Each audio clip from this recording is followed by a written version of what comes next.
10, 9,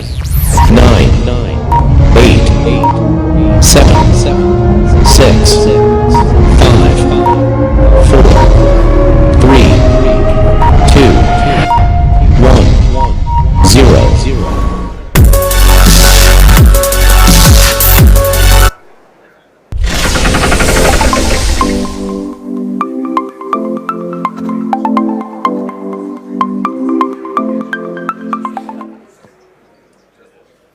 Hi, good evening everyone. We're about to start. Thank you all for coming and braving the inclement weather this evening. If anybody's seen one of these on their chairs, the reason for that is twofold. You'll find a link to a pass to the COGX Festival of AI and Emerging Technology. It's a really, really cool thing to do. It's happening June 10th, 11th and 12th. At the King's Cross Learning Quarter, which is just around the back of King's Cross. Used to be known for other things a few years ago, but now it's actually gone really upmarket. So definitely worth going to see that. And also, there's on the other side, there's a link to our Augmenting Reality newspaper. Because we're actually going to take a break for a couple of months after this one. And if you want to keep up to date with what's happening in AR and VR, then download the paper. So, anybody who didn't know me from that other slide, I'm the CEO of Amplified Robot and also the chairman of Medical Realities, and also proud to actually run this event. Been running this event for a while on my own because Tanya, who helped me for a long time, has been suffering from some very nasty cancer. But as you can see, she's up and about and she's joined us here today. So a little round of applause for Tanya. And we've got a packed agenda for tonight. We've got me talking about what's happened in the last month in AR and VR. Then you've got Daniel, who's actually from Pearson Interactive, and they're going to be talking about, they did a really interesting showcase for the HoloLens 2, so he's got some interesting things to say about the HoloLens 2. Then we've got Harriet, who's Head of Business Development UK for a thing called No Isolation, which is an incredibly cute, little, interesting robot. And I'll leave her to talk about that more when she comes up. And then we've got, I can't pronounce her name. So it's a sort of Kinesia, it's close? Oh, right, okay. So she's going to be talking about the COGX. So she'll tell you all about why you should be going there and also probably why you should get an upgrade to a conference ticket, which actually does all the conferences as well. And then last but not least, we've got Janneke Mikkelsen, who's talking about Apollo 11. This July the 11th is the 50th anniversary of the moon landing, first moon landing. And she's working on an incredible thing called the Apollo Legacy project. So she's going to be talking about that. Some really interesting stuff there. So that's the evening we've got planned for you. So we're going to start off with some good news as well, because I think about 3 months ago, people were going, oh, VR's sort of dead and it's going nowhere and nothing's happening. And of course, what happens is this month, some really interesting stuff starts to happen. First one is Oculus Quest. For people that haven't tried it yet, it is a true game changer in VR. It's so easy to use. It's a standalone VR headset.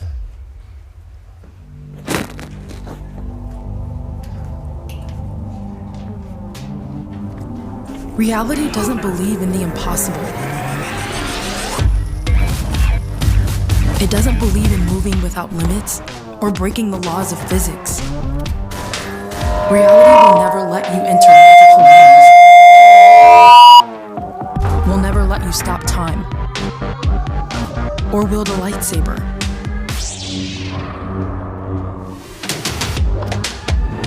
But that doesn't mean you can't. You can have more than one body. You can have more than one world to explore. Because reality is yours to defy.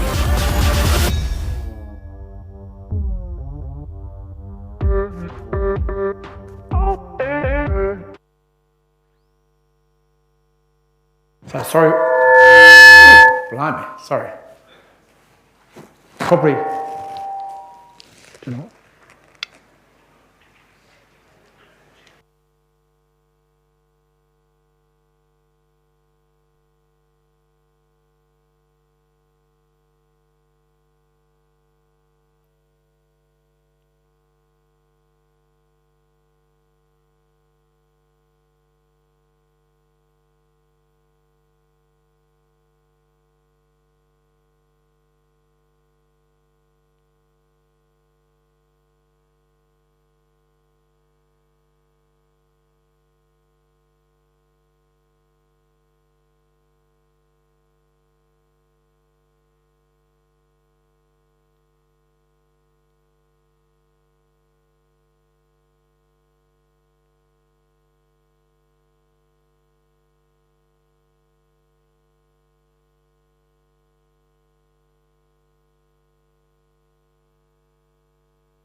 I've got chills, they're multiplying, and I'm losing control, 'cause the power you're supplying is electrifying. You better shape up, 'cause I need a friend, and my heart is set on you. You better shape up, you better understand. To my heart I must be true. You're the one that I want, the one that I want, yeah. Ooh, ooh, ooh. You're the one that I want, the one that I want, yeah.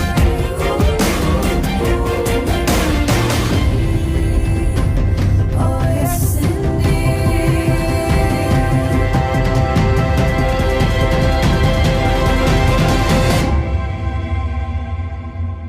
You're the one that I want, the one that I want.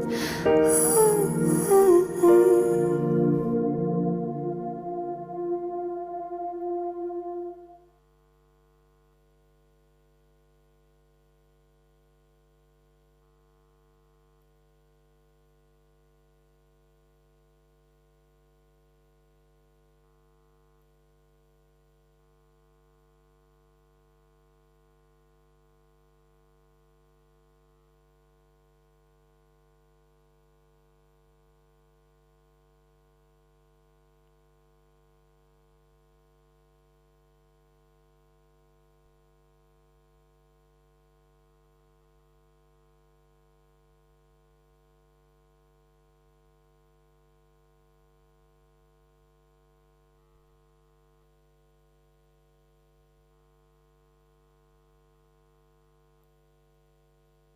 Natural interaction with physical objects may include picking them up, using finger dexterity to rotate, observe, and even squish them, and finally, releasing them.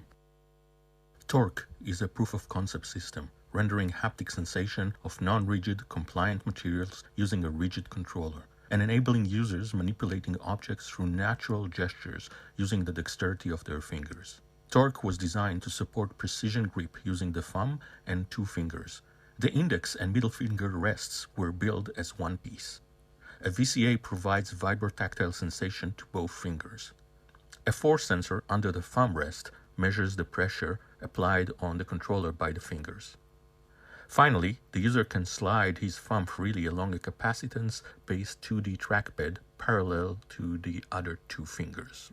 When the user slides her thumb on the trackpad, it rotates the virtual object, enabling fine movement of the object, while the hand itself may be supported and static.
Your eyes see the waves.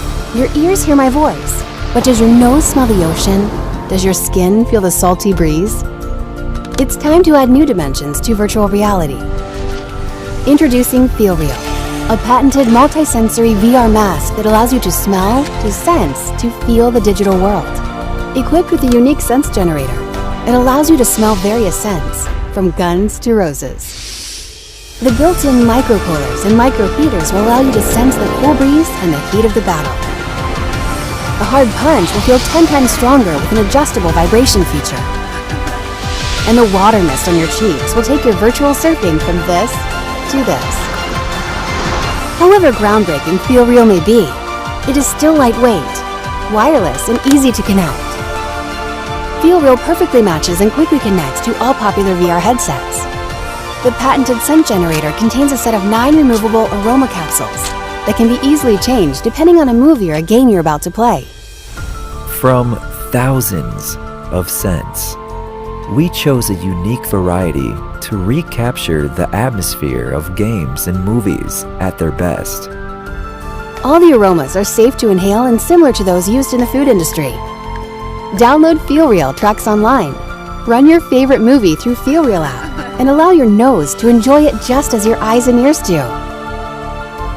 fire a gun in VR and smell the gunpowder, or scale a mountain and feel the cold wind on your face. A whole range of popular games are already supported by FeelReal. Dive into one of the rich virtual worlds offered by our free FeelReal Dreams experience that utilizes every feature of the mask.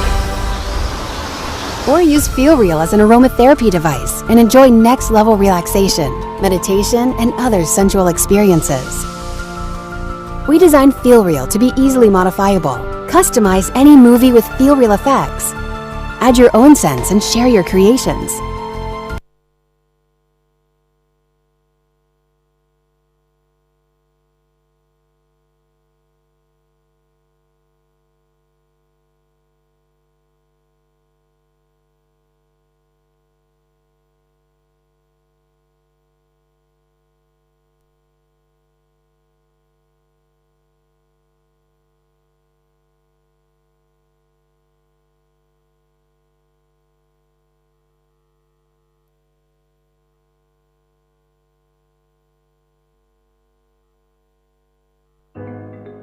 Level up your VR gaming experience with Proxymat.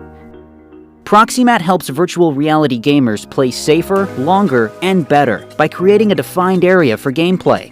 The center indicator keeps gamers in the middle of the safe area, and the front indicator on the forward section of the mat lets them know the direction they are facing when in VR. That means no more bumping into walls, hitting furniture, or tripping over objects on the floor.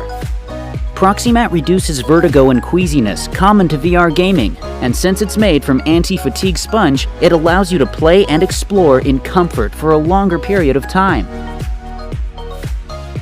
Available in standard and large sizes in both round and horseshoe design. Proxymat is ideal for enhancing your VR experience on PlayStation VR, Oculus Rift, HTC Vive, and any other virtual reality hardware used for standing and movement while in immersion. Find out where you can get yours today at proxymat.net.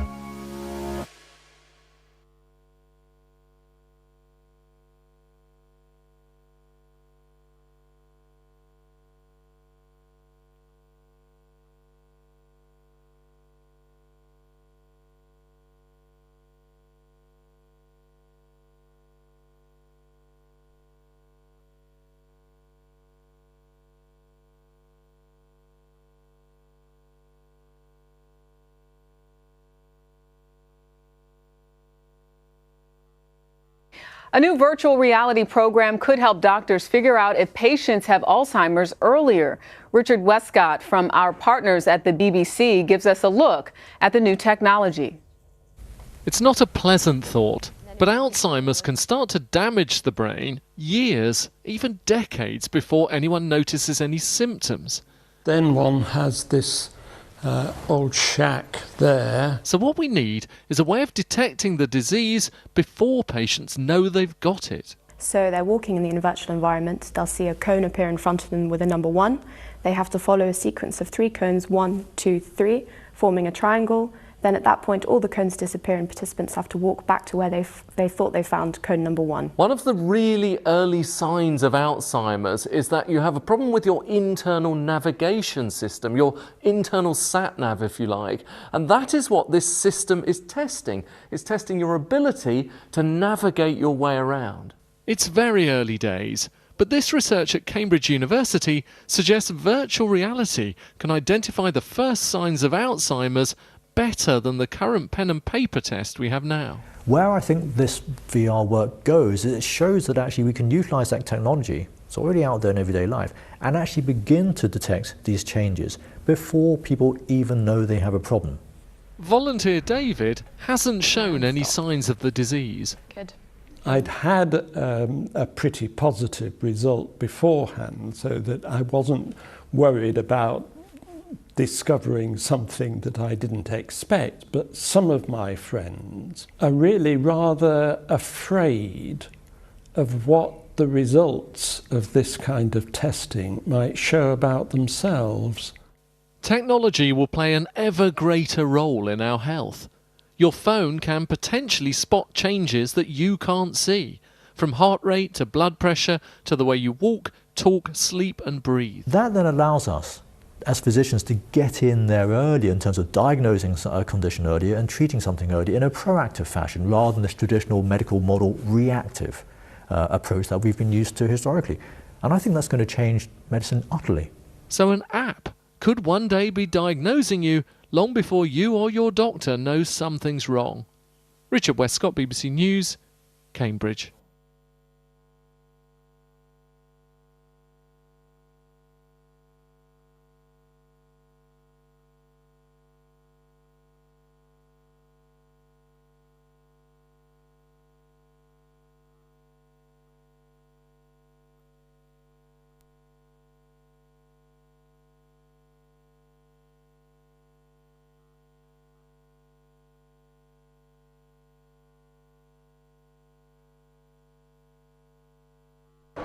The technology on display in the virtual arcade at the Tribeca Film Festival is cutting edge. From the headsets that allow viewers to interact with the films, to the latest projectors to display them. Our hungry people need a leader. But storytelling has been around as long as humans themselves, and this animated film called Cave, which takes the viewer back to the days of talking around the campfire, may actually point the way to the future for virtual reality filmmaking. The problem with VR is that in some sense everything is made as a movie for an audience of one. So you get one person at a time, you get long lines, and also people don't get to share it with their friends. Cave's creators made a holographic virtual reality experience that can be shared by up to 30 people at once, with each audience member's reactions visible to the other, as a way to increase profits as well as audience size. We don't want VR to be something that just because of lack of distribution becomes, whether it wants to or not, just a small elitist thing. We want it to be a way for the world to talk to itself about important issues. Tribeca programmer Lauren Hammonds concedes that consumers have been slow to buy expensive VR headsets for home use. The idea of location-based experiences and festivals in particular are very important to just exposing the work to audiences. The idea of LBE or location-based experiences, is something that cannot be duplicated at home. Like this virtual experience called War Remains, which allows viewers to interact with performers and touch and feel their surroundings on the battlefield, as well as see them. Something is out there. Other offerings like Bonfire allow viewers to make decisions to shape the outcomes of the story. You need to take this mission more seriously. Bonfire at its core is an interactive VR narrative, and it's really about you building a relationship with this alien creature, Porcupine. And when it comes to Tribeca's Cinema 360, the theater seats twice as many viewers this year. At least one sign that organizers expect the audience for VR will continue to grow. Kristen Salumi, Al Jazeera, New York.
It's the same as HoloLens 1, so you're looking at the better part of £3,500. So, no, so not cheap. So, oh, that's it.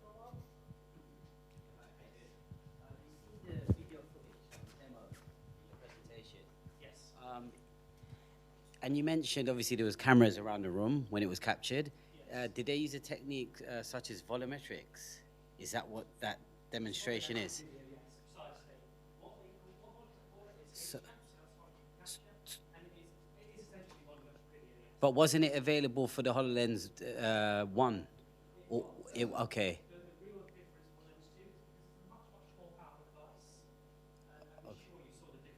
Yep. Okay.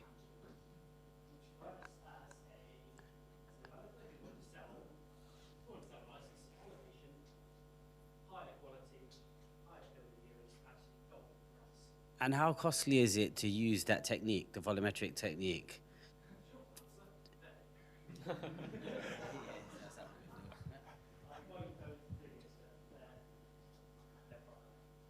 Yeah, and I think there's only about 3 of those studios in the world so far, yeah? Okay.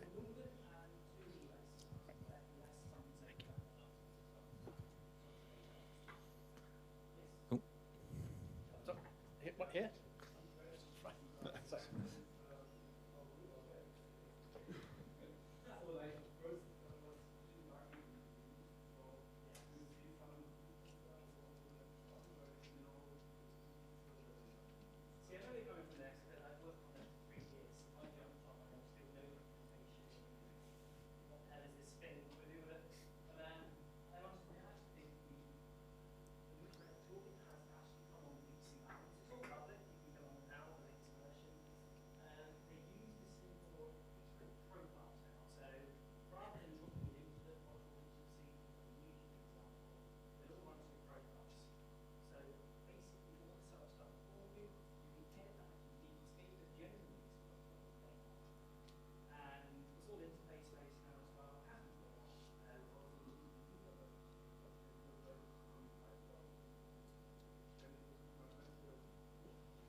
Hi.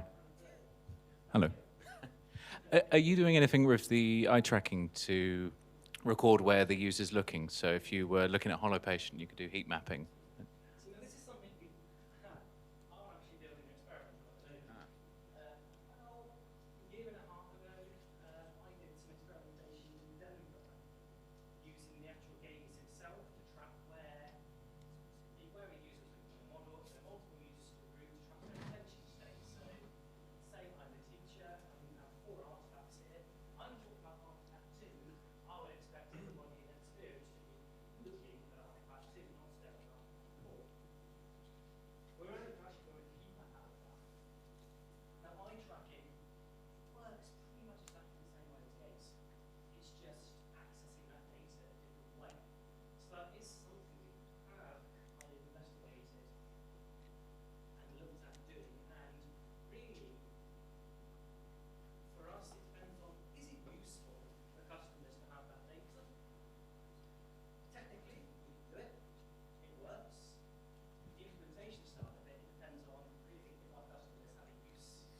There's analytics, all those things that we can chuck all kind of analytics you want at latency and sticks, but ultimately we don't want to invest time in analytics that are useless, but analytics that make a difference to learning outcomes. And that's really what we're doing now. We're working with our customers to find what data they want to see how we can improve that learning experience. And eye tracking and attention data is actually part of that. Yeah. Thank you. How does eye tracking differentiate when you're looking at the digital object as opposed to just looking through the glass into a table in a physical space? See, eye tracking, it's one of those things that we define what we want its visual density. So if I had a queue that appears in data on it, I might not automatically care about eye tracking. However, if we had a word of text here, we define that that's something that eye tracking is interactive. And really, what it depends on, same way as gaze really. If you're looking at something and it's in white, logically you'll be looking at the front up, otherwise you don't sort of step around with that. So it all depends on context, to be honest. So it's a context-based analytical process, the one eye tracking uses? Yes. So again, it's all based off that gaze ray again, having done in sort of sensible equals. Time for one more question. Do you have any plans or thoughts on offloading computing to cloud services or 5G or something in the future to reduce the hardware costs on a headset? Absolutely.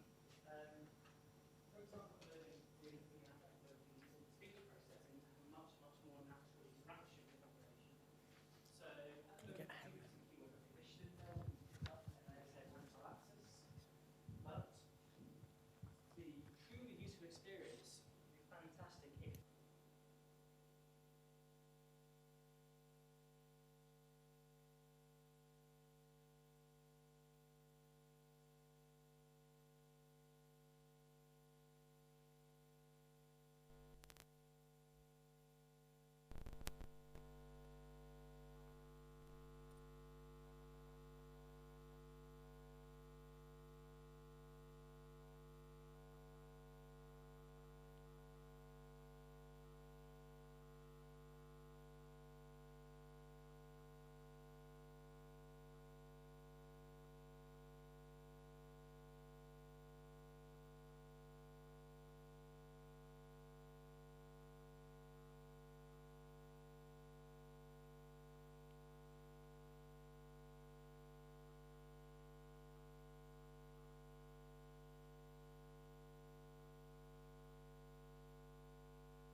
Unfortunately, yes. Thank you so much, Dan. Thank you. Great. Yeah. Dan might have to rush off because he's actually sort of doing meeting somebody at Luton Airport at 11:30 tonight. So he's actually done really well to come here and actually give that little presentation. Thank you so much, Dan. Thank you. Right, I'd like to introduce Harriet now. Harriet's working on some really interesting stuff. It's called No Isolation. And this is sort of slightly taking us a little bit away from the true definition of AR and VR, but you'll see some things that actually sort of come back. I saw this presented in Switzerland, so I was really interested about it. So, Harriet, are you okay with this mic? Can you hear me all right? Yep. Yeah, cool. If you can't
Sam and the robot is called Mini Sam. He helps me go to school.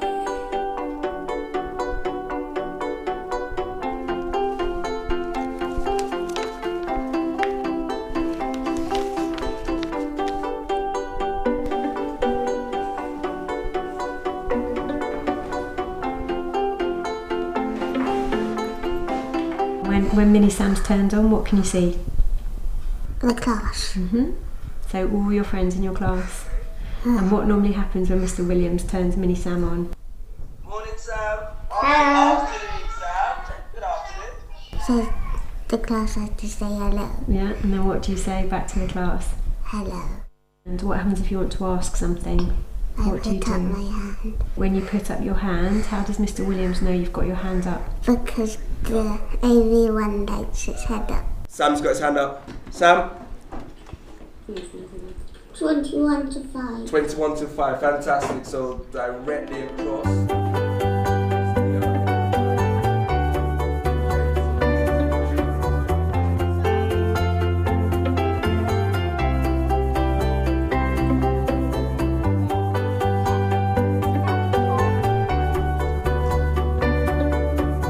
My favourite thing about Sam is that I can work with him. My favourite thing about Sam is that we can talk to him when he's at home. I think perhaps most importantly for him it's knowing what's going on during school without getting any germs and just not feeling left out, feeling like he's still part of the class and that people haven't forgotten him.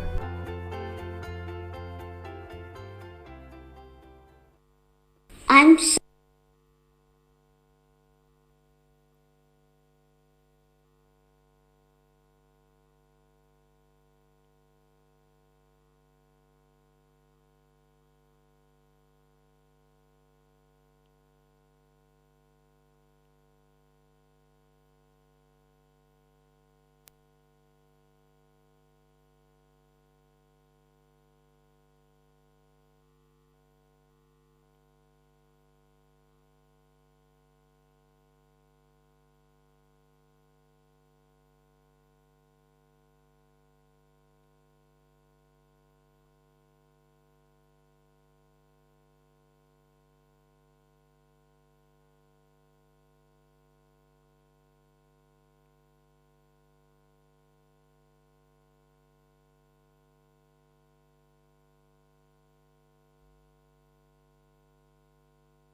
Jack's a blue, so that this is his dream.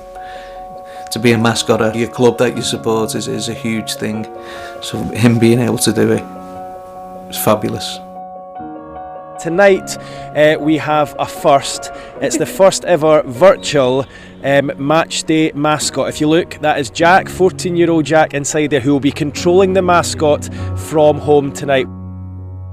AV1 is a telepresence robot. It works like an avatar, so a child that is severely ill and has to stay in bed can control their robot from home and see everything, talk to their friends. Hello!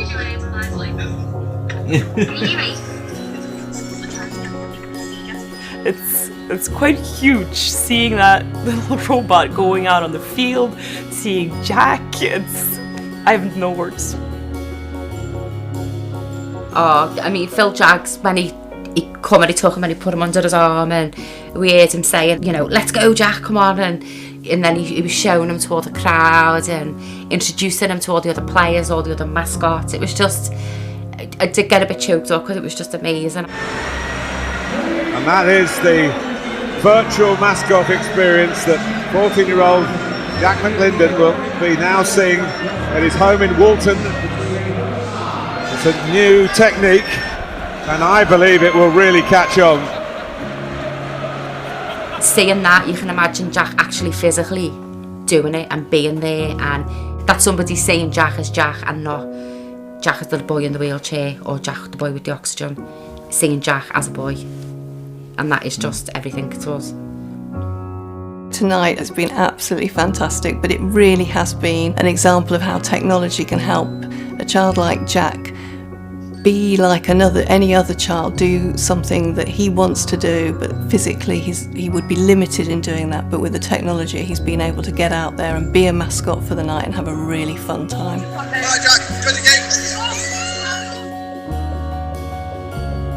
It's fabulous, the effort and the time that everyone's put into it. It's been wonderful. This is virtual mascot, lads. This is Jack on the other end of the line live. He wants to finish off for the press conference, and if you're listening, Jack, well done for the 1-0 win, mate.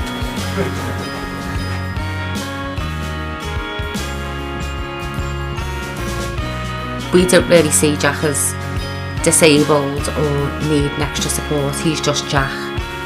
And I think with school and with Well Child and now with this no isolation, he has been able to be Jack.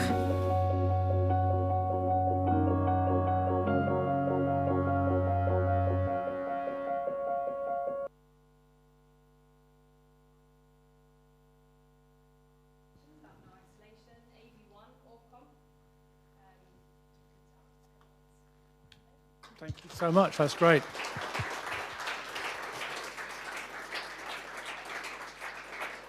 Well done, it's really, really fantastic. Any quick questions? No. Oh, yes. What do they cost?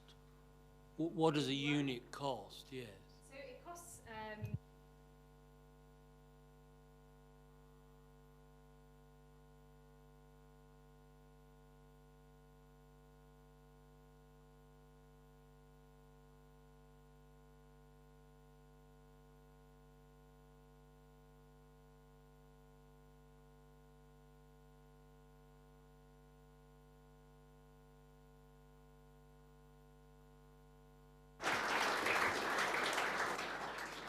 Right, now we're going to have a little talk about CogX. As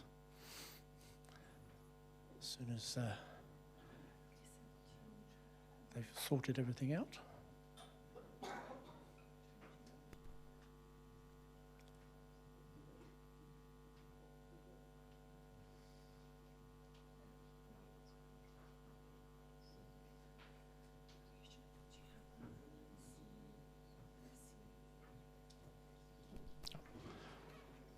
Slight delay, it should have downloaded, but it hasn't downloaded properly.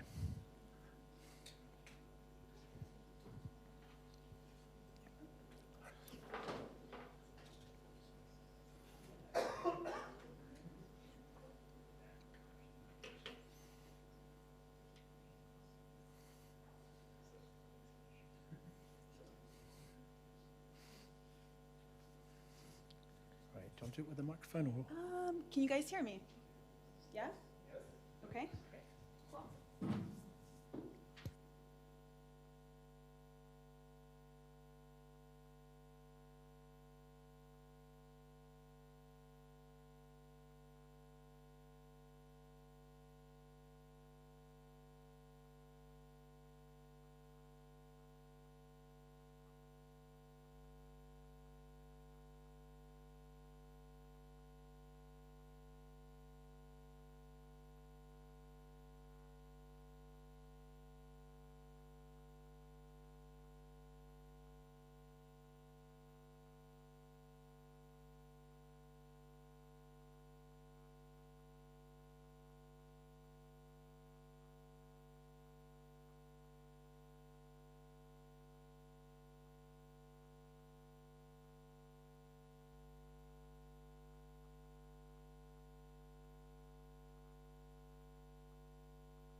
Wow, that's amazing. Can I have an upgrade? Yes.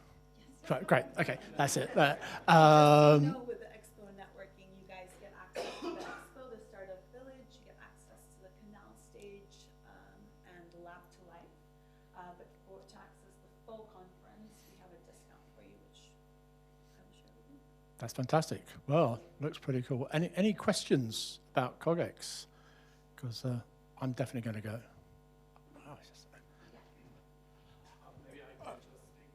Oh, I'll come over. So as this is the augmented and VR meetup, I was wondering what you have as companies already presenting in that area. So what is really would be interesting, like whatever tracking, mapping, object recognition, everything you can imagine there, content creation, help and such things. So just wondering, maybe you can outline a little bit and make us appetite to go there.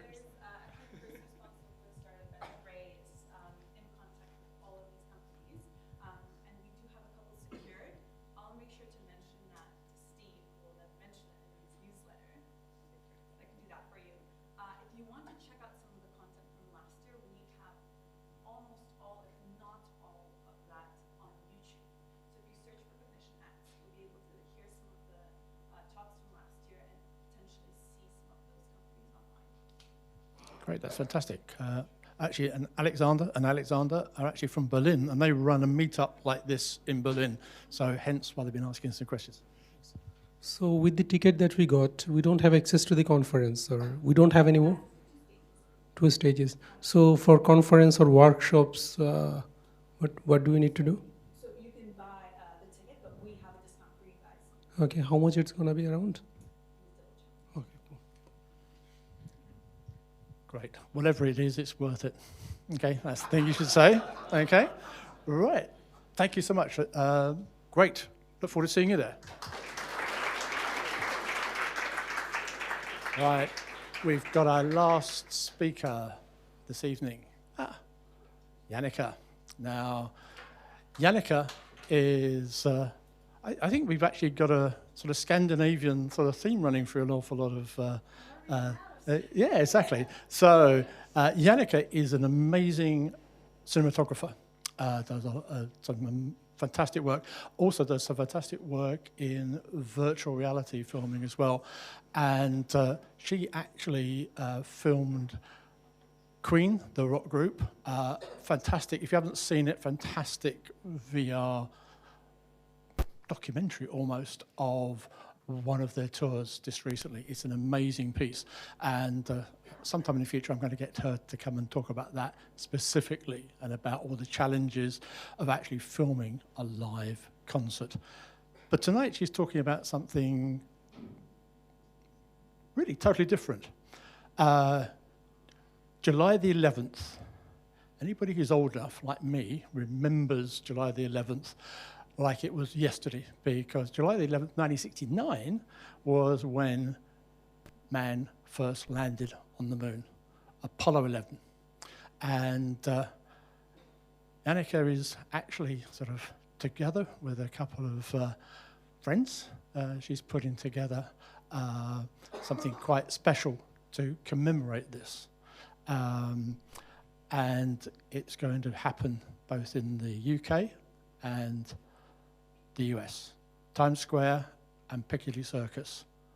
And she's putting together this fantastic event to commemorate what was happening on that day. It was a day that actually I thought that everybody that was involved in it would be totally famous forever and would become president of the United States and everything, and it would be fantastic. Didn't quite happen that way. There are still a couple of the astronauts still alive, but are you ready? Great, okay, so I won't sort of waffle on too much because this is something that we can all get involved in as well. Can I use a mic? Yeah, thank you. I've had a cold for the past few days. My voice is not great. Great, we have a clicker. So I'm Yannicka. I'm actually a virtual reality director working in sort of cross realities and AR. I got to know the Apollo astronauts through working with Stephen Hawking, running a festival called Starmus, mixing music. and astrophysics, because most astrophysicists are also musicians. So I was working with physicist Dr. Brian May, who's also the guitarist for Queen. And that's how I ended up in the space world. So let's see if this works. This is our grand idea of the takeover of the 20th July in Times Square. We're doing a domination of all the screens and the ground.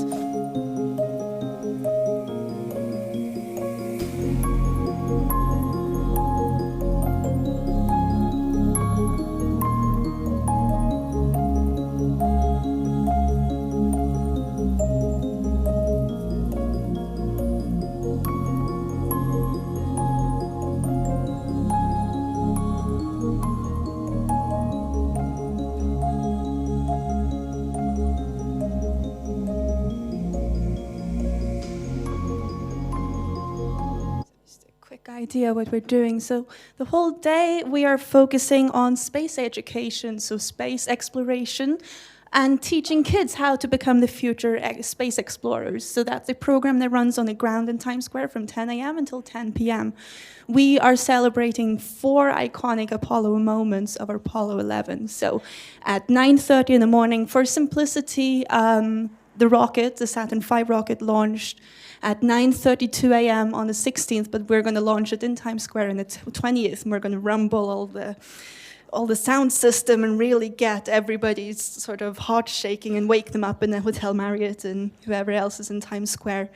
I don't know if anybody's ever seen a rocket launch, but it's pretty incredible, the rumble you will feel. Actually, out of interest, please reach of hands, who works in the art industry? Cool. Who works in the STEM field? So technology, engineering, mathematics, science. Okay, so interesting. So what we're working with the Aldrin Family Foundation. We believe in STEAM. It's like, well, where are the engineers and the scientists and the technologists and the mathematicians if they can't communicate? Because they can't. And that's where the artists come in. I'm an artist, but I'm also mathematics and physics. Right, so at 4 p.m. we are gonna have the lunar module land, and Times Square will turn into Tranquility Base on the moon, and we will have them land, and of course Neil Armstrong says the Eagle has landed, and we will play the clips on the screens and historical clips of what happened on the day and how people around the world stopped for a moment to watch this iconic moment. 6 hours later, Buzz Aldrin and Neil Armstrong walks on the moon. And at midnight, we will focus on the future of the moon missions of 2024 and the missions to Mars, and hopefully reveal the new lunar lander for 2024. And we will also have sort of a New Year's Eve celebration where the New Year's ball in Times Square is actually going to drop for us. Actually, it's not going to drop, it's going to rise. We're going to have Earthrise. So the iconic moment of showing how fragile our Earth is and really focus on how we need to work together to save our planet. We work with the Aldrin Family Foundation. We have also teamed up with the Department of Education and the National Summer Learning Association. So what the Aldrin Family Foundation does, they gift giant moon maps and Mars maps to kids and after-school programs around the world. And they teach them about the missions that landed on the moon, and they teach them about Mars and the missions that have gone to Mars already. What I think is really cool is that they teach young kids, about 4 or 5-year-old, how to program robots. And we have rovers and trajectories on the maps. We teach kids about trajectories, we teach them about programming, we teach them about thinking in 3D, and we teach them about how to think spatially, warp their mind so they're able to think in the 3rd dimension and the 4th dimension. It's pretty cool stuff. And also what I love about the map is that you've got Apollo 11, Apollo 12, Apollo 14, 15, 16, and 17. And then a grown-up will go, well, where's Apollo 13? Because everybody's seen Apollo 13, right? And a 6-year-old will go, well, Apollo 13 didn't land on the moon. So there. So we do. We teach kids, and we also teach grown-ups about that there were 6 moon landings. Out of interest, how many people here wanted to be an astronaut when you grew up? Please don't be embarrassed. Let's try again. Who wanted to become an astronaut when they were a kid? Yes. That's what I thought. Fantastic. Buzz walked on the moon when he was 39. Oldest female in space was 72. So here we have the kids. My is to become a singer, a dancer, and a doctor. So we ask kids, what I love about kids is that this is no limit to what you can do. And I really loved it. I need to learn from that, you know? There is no limit. Here we are at Andrews Air Force Base in the States, and we're at the air show, and we're teaching kids about the moon landing. We have also teamed up with Brian Cox and his education foundation. We run the Apollo 50th Gala at the Kennedy Space Center, where we have all the Apollo astronauts come, and we have everybody from NASA come, and we celebrate the Apollo astronauts. But actually, what Times Square is about, okay, not only are we taking over Times Square, we're also taking over Piccadilly in London. And what we are focusing on are those 500,000 people it took to bring people to the moon. But now we're going to focus on the amount of people and about the industries that are going to bring people to Mars and why it is important to have space exploration, because it helps us back on Earth. Here is where I need your help. So we have said, we call it #MyGiantLeap. We want everybody to declare their giant leap. We've split it up a bit. So you can tell us where you were during the moon landing, or you can tell us your next giant leap or your dream. We're building massive photo mosaics of all the messages we get from around the world. Now, the story started with Christina Korp, who's Buzz Aldrin's manager, and you can't go anywhere in a room without Buzz Aldrin, like people coming and approaching Buzz Aldrin and telling him, do you know where I was when you were on the moon? And he's quite funny because he says that everybody had this incredible experience except for him, you know. He was at the moon, but everybody else saw it on TV, so it kind of feels like he missed out. But so we had this incredible lady that I went to interview last week who lives in Silicon Valley. And I remember her, she was telling the story to Buzz Aldrin, she was telling the story to Christina, the manager, and she goes, I am so happy you're here, and I'm so happy I met you. She had actually gotten Buzz Aldrin to come to her event. She was hosting a similar event like this and got him on as one of the speakers. And she said, when I was a kid, I was from Iran. I was from a little city. My father had a 5th grade education, and my mom couldn't write or read or write. And they had no running water. They had no electricity. She showed us pictures of this sort of mud hut. It's just incredible. You know, they didn't even have a car. They had horses. and she goes, and this little girl, when the moon landing happened, my father believed in us, and he bought a radio, and people from 100 miles radius would come to their little village to listen to that little radio and listen to the moon landing. And she said at that moment, she sat there and she goes, if those people can land on the moon, I can do anything. I'm tearing up because it's so incredible. So we went and visited her, and today she's a successful molecular biologist who runs a successful company in Silicon Valley. She came from nothing. So we said, your giant leap is what inspired us to collect everybody's giant leap. So what we're collecting is a time capsule of people's stories of how the moon landing inspired you to become who you are, or who you want to become, or where you were when the moon landing happened. So this photo mosaic, as you can see, will play videos, and it will have pictures, and we will print it in the center of Times Square. And we will also have it in Piccadilly on show, and it will live permanently at the Kennedy Space Center forever. We have also sort of gone into the AR and VR world, where the lunar window, I built it for the Kennedy Space Center at the Saturn V under the lunar module, which is basically just a window, but it inspires people to record their messages for the People's Moon. And just a quick little social media thing. Let's see if I can turn it on.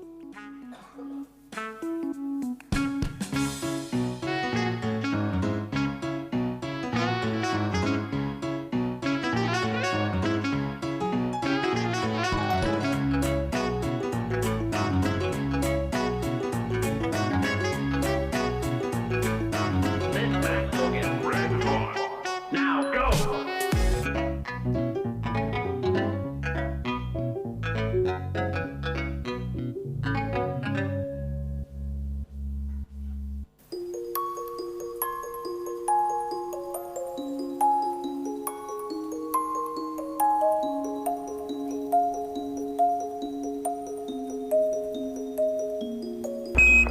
Tranquility Base here. The Eagle has landed. Here, men from the planet Earth.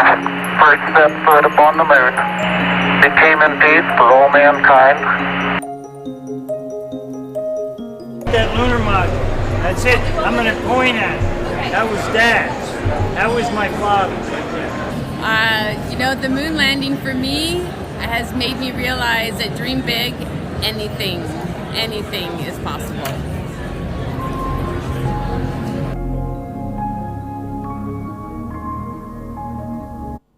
And this is what we're doing. So what I need everybody to do is to go to thepeoplesmoon.com and upload your photos and upload your videos and tell us about your giant leap. We're also looking for sponsors. We are looking for donors. We are looking for volunteers. Anything from sort of the 500 markup up to the top tier where you can actually have your own life-size replica of the lunar module. If anybody wants a 33 foot by 33 Apollo lunar module, we have it. So yeah, just stay in contact and get in touch, and please just upload your memories so we can get a nice, living, breathing photo mosaic that will live at the Kennedy Space Center. Thank you.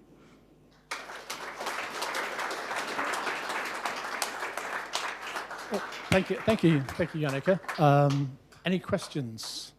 I must admit that 50 years ago today, when I thought the moon landing happened back then, I'm surprised that we're not going back until 2024. 2024 will be, it'll be more of a sort of an enterprise race than anything, or the private space industry. Yeah, so private industry is now taking over space, or is taking over space. Mm-hmm. Yeah, because I expected people to be living on Mars by now.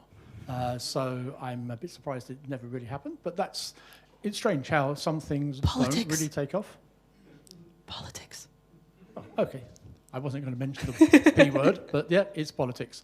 Because also the will of what it is. And I think people forget how much the sort of the moon mission sort of contributed actually to where we are now, because an awful lot of technology that we're actually working with and creating new things, especially in VR and AR and AI, actually, sort of you can run a genesis back to the moon landing and that type of project. Everything NASA develops is available to everybody. And you were saying that the oldest astronaut was the lady who's... I believe she was 72. She was up there. Maybe she was late 60s. But well, one of the things that actually surprised me, that the guys, the women and the men back at Mission Control, the average age was only 27. And one lady, Joanne Morgan. Yes, exactly. Oh, yeah, and there were lots of ladies actually. They were in the background. They were kept in the background, weren't they? And again, that was slightly political, but that's what it was like back in 1969. In 1969, 5 ladies had engineering degrees in the US. Well, yeah, this goes to show you, and it's a sort of. And also I know an awful lot of stories about women that have actually contributed to science, that in actual fact, they didn't actually get the recognition or the prizes that actually went with that. It's only now that they're being recognized. And as part of what we're doing as well is highlighting the unsung heroes of the space program and the 400,000 people who helped build a successful Apollo mission. Fantastic. So that's somewhere to start. Is there a question?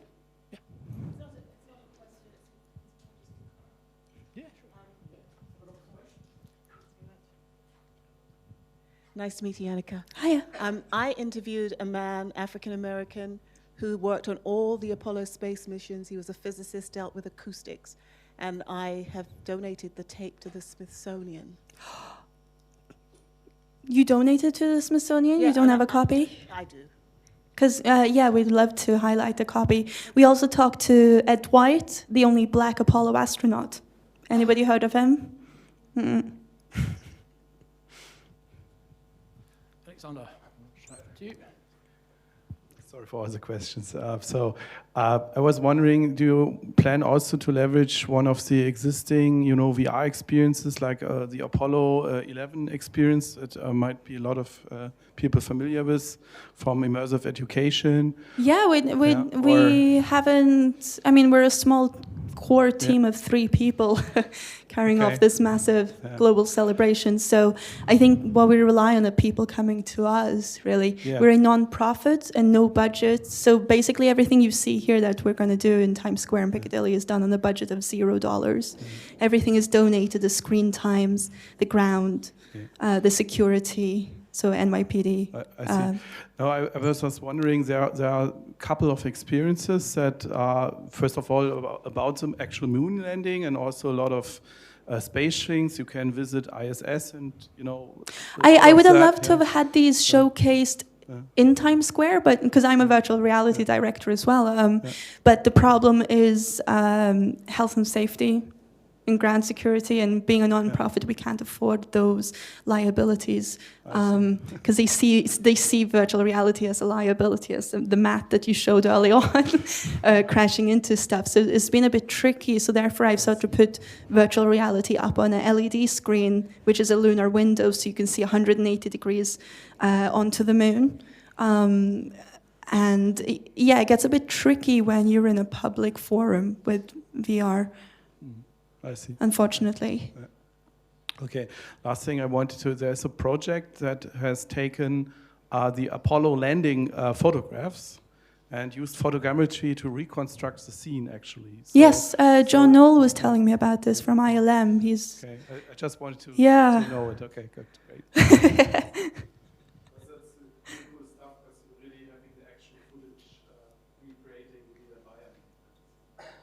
Yeah, and I think if you want to look out for... It's interesting because he found that the data was, the telemetry was wrong, actually, that they had written down or that was recorded. And also the computer crashed, the IBM computer, because it was a bug in the system. You couldn't give it more than 16 commands at a time.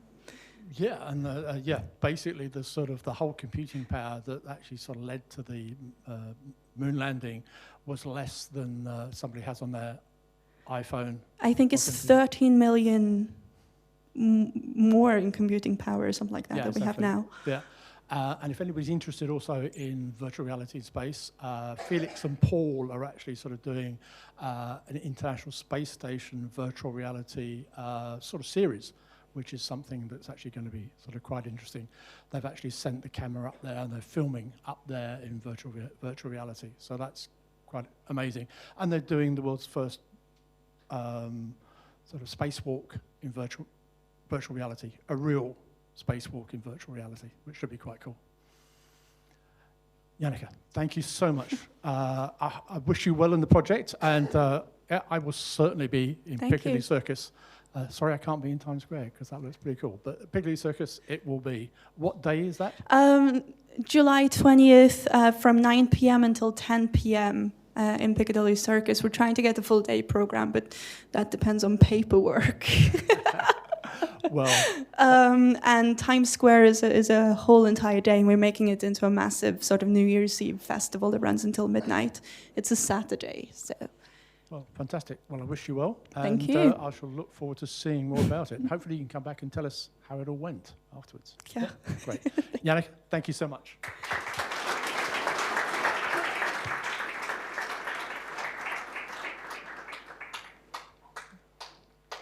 Okay.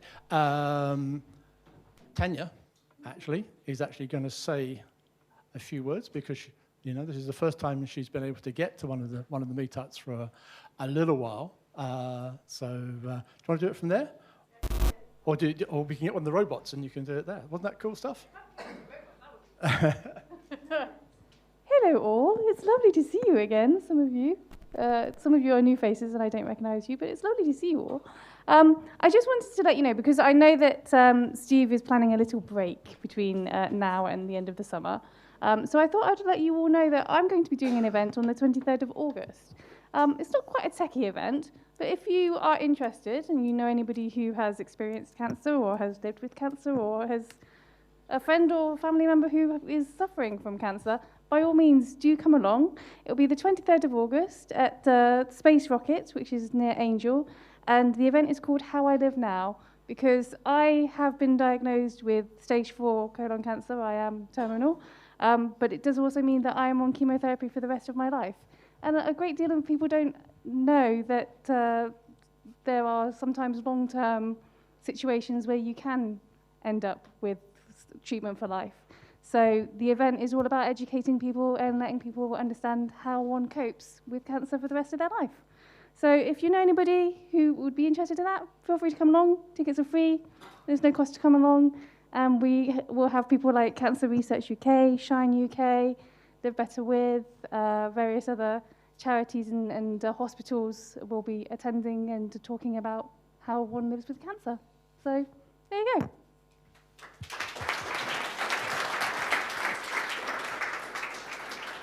Lovely.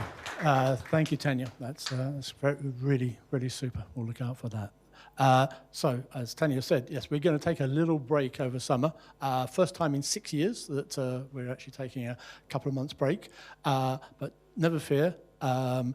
If you Google Augmenting Reality Meetup, we actually have a newspaper which actually comes out every week. So that will tell you everything that's actually happening in the world of AR, VR, and AI and associated technology.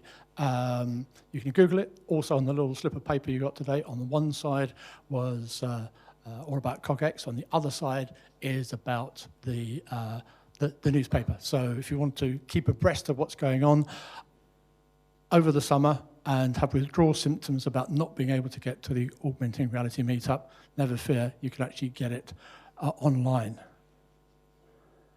And if anybody wants to get in touch with me, that's my Twitter handle, and also that's my LinkedIn name as well. So thank you all for coming. I'd like everybody to give a big round of applause to Kieran and Matt, who helped me put on this event, from Amplified Robot and Medical Realities, and also to the speakers, who have all been absolutely marvellous. And it's really fantastic.